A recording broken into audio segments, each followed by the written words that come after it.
کسی کے آنے کی کرتی ہے آرزو آنکھیں، کسی کے آنے کی کرتی ہے آرزو آنکھیں۔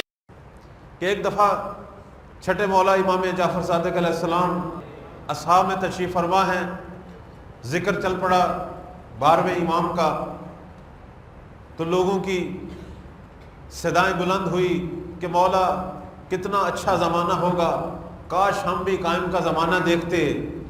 تو ایک دم جعفر صادق کی دل کی سے آہ نکلی، کہا یہ صرف تمہاری خواہش نہیں، جعفر صادق کی بھی یہی آرزو ہے کہ لو ادرکتہ لخدمتہ، کاش میں بھی قائم کا زمانہ دیکھوں اور ان کا خادم بن کے رہوں۔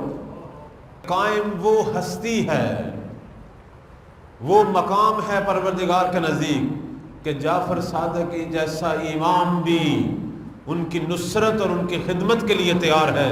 تو اس سے یہ اندازہ تو ہو جاتا ہے کہ ہم کتنے عظیم الشان امام کی امت ہیں۔ یہی جملہ سید الشہداء نے بھی اپنے اصحاب میں امام مہدی علیہ السلام کے بارے میں فرمایا، اور جب آخری شب عاشور تھی، سارے اصحاب بیٹھے تھے، سب کو بشارت دی کہ ہم قائم کا زمانہ دیکھیں گے۔